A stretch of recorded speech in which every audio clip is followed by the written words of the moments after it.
Hey guys, Trigger John coming with another Awaken Chaos Era video. Today's video, what we're going to be talking about is going to be that Void Tower and what you should be doing on this rotation of Void Tower to really progress the tower, because this tower is a little bit easier than the last transitions and renditions of the tower that we've had so far.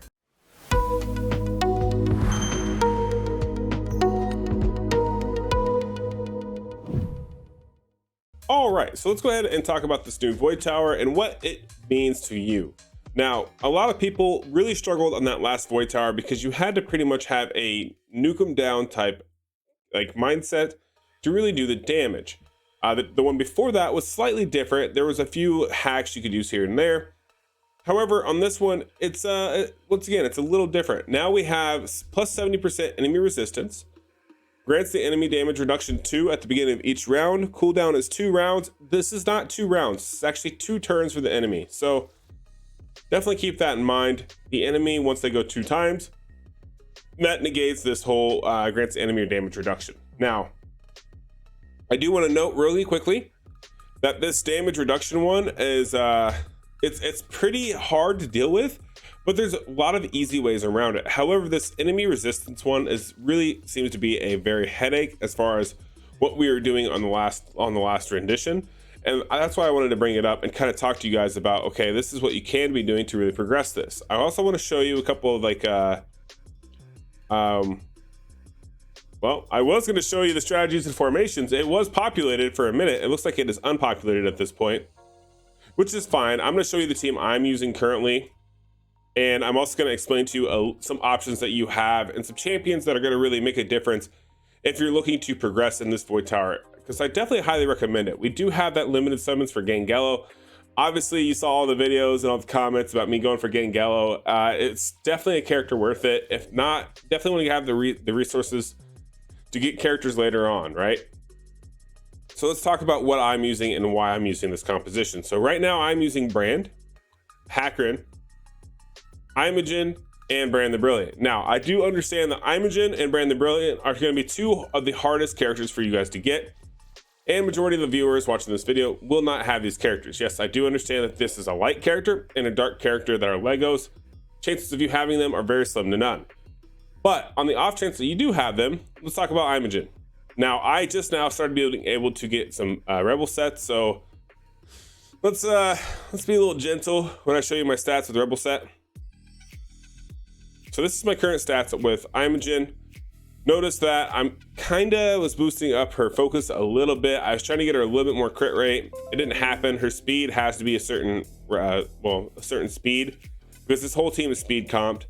Her health is a little low, and so is her defense and attack. Overall, it's not the greatest of things, but I have her in a Rebel set. Now, the Rebel set itself is what we're really interested in, because this set is allowing me to actually go in and proc a bunch of stuns. So that's what I wanted to talk about, is because that set does not go off of your character's accuracy. It is just a default chance to stun proc. Now, when I say it's a default chance to stun proc, I mean it's literally as long as this character hits another character, there is a chance for this gear to use its, I want to say it's 20% chance to stun. Now, 20% chance to stun is kind of low, but however, Imogen is one of those characters where the way her ultimate works, she does an AoE that can strip if you give her enough focus. But she also has a passive ability here. When an ally attacks, launches joint attack that deals initial damage and decreases with each bonus, which consumes 1 stack of Moonlight. When an ally lands a critical strike, launches a joint attack that deals initial damage of 60%, which just decreases with each bounce. This literally means she's going to go through, and if they crit, she does like an AoE. So this gives her, every time one of your champions crits, it gives her a chance to go through and stun the opponents. Now that is what is really making Imogen stand out here, because she is essentially a stun queen, okay? I have a lot of champions, and she is easily the best one for the job. She also has defensive pierce, which is really nice because you can really get this stacked all the way up by the time you get to the last fight. I'm going to try to get her a little bit more damage, and I guarantee you it's going to help me tremendously with actually clearing these waves. Now, one thing to note here is Imogen is not your only option for doing a joint attack, ally attack type comp, and I'm sure you guys are aware of this. So one of the other thing to note here is, even at 80%, let's look at her stats one more time. Even at this 80% focus or 85% focus, this does not strip the buffs. So that damage reduction, that is strippable. You can go in, you can strip their buffs and then be good. The problem is you need a lot of focus. So they already get a resistance plus 70. So you need to be well over that to essentially take off their buff, right? In this case, 85 is not enough. I'm going to try to push this a little higher, see if this does eventually work. We're going to see if maybe 140, 150 actually works for me. I'm assuming that at that point, it'll start working and it'll be great for my composition. But for right now, it does not work. But one other thing you can do is you can do these stall meta teams. Now, stall meta team, you still have to do some damage. That's where Brand the Brilliant's coming into play in this one. So we're hopefully trying to stun. We're staying alive because we have Brand's amazing shield and his defense up buff. Plus we have Hakron, which that defensive up buff definitely helps out the whole team. And then Brand the Brilliant is going to come in here and his abilities are going to help us tremendously because they're all true damage, right? So as long as the enemy doesn't have a healer, it makes lowering their health very, very easily and quickly done, right? It's all about staying alive. This rendition of Voidtower does not automatically get you stunned like the last one. The last one, you could not have long drawn out battles. This one, you can go as long as you want and you don't have to worry so much about the resistance because you have the time. They're not going to stun you like they were in the last one. So having just these compositions with these enemy max HPs are going to be super pivotal in actually completing this tower. And that's why we're making this video, is because I want you to be aware of some of the characters that you can use. So you don't have Brand the Brilliant, that's fine. I would recommend that instead of using him, then maybe go over here and let's use Marion Shadowblood. Now Marion is one of those very popular epics that a lot of people know to use and like her. She is very useful and impactful because she has, once again, an AoE. So she's a great candidate for the Rebel set. The only problem is it is a 6-turn cooldown, which is pretty subpar, unfortunately.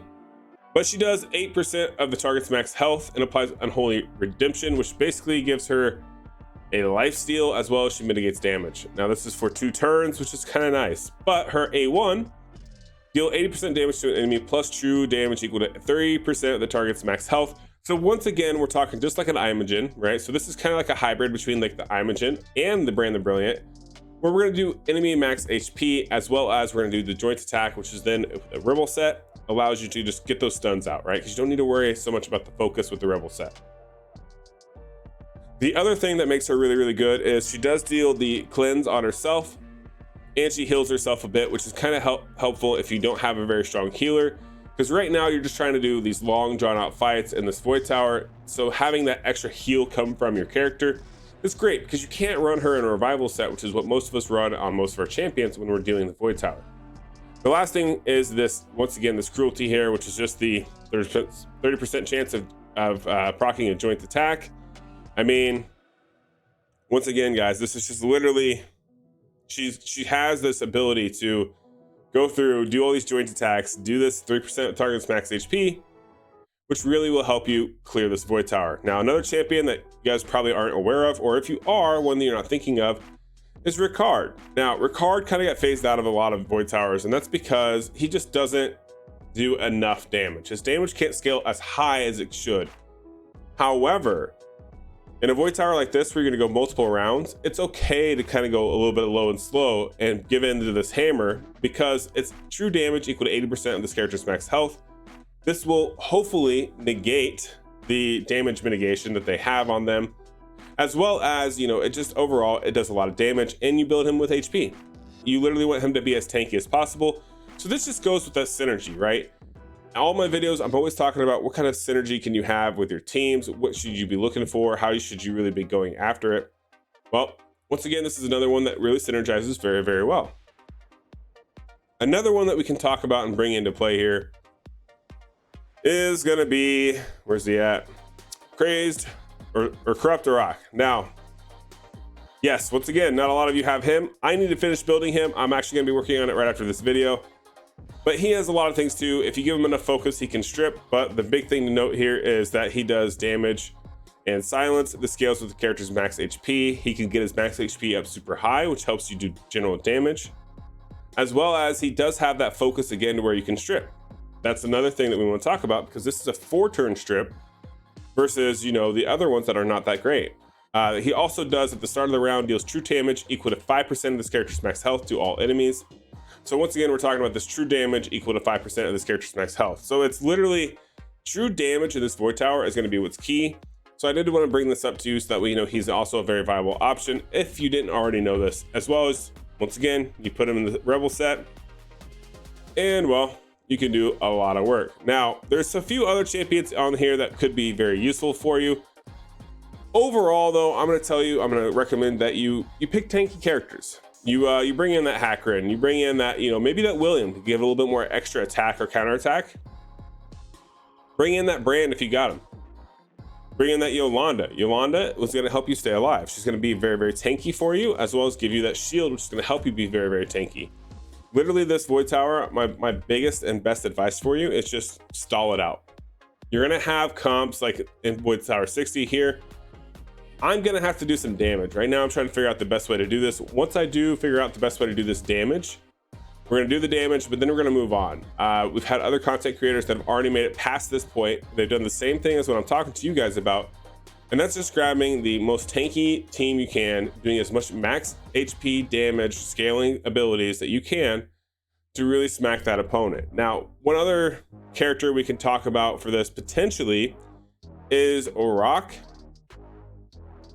But I do want to warn you, if you use Auroch here, the only thing that's really going to be super impactful here is going to be this scales with target's max health.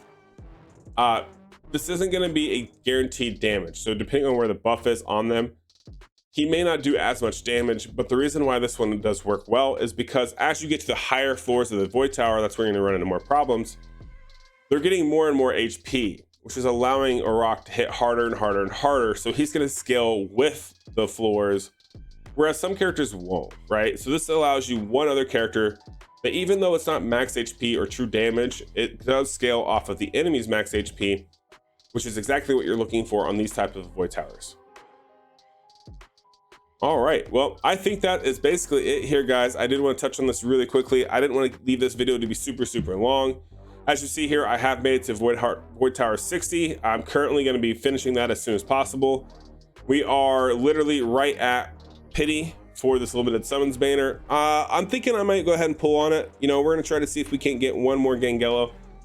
But at the same time, I'm going to be really sad if I get like a Blackhorn who I just maxed out, or a Balbareth who I don't use. So we'll see. Maybe we will, maybe we won't. We do have other characters that are going to be coming. Let's see, what are the other characters that are going to be coming? Yeah, we have Yolanda, Ciara, and Cyrus event coming. I should probably say that maybe we'll pity one of these characters instead, but who knows? We're going to have some fun with it, and we're going to see what happens. I hope you guys enjoyed this video. I hope this helped you with progressing your own Void Tower, because I know a lot of people were really bummed they weren't able to complete the other ones. I hope this helps you understand what kind of teams and what kind of compositions you can bring into the fight that are going to make this Void Tower a lot easier for you. Have a good rest of your day. Peace.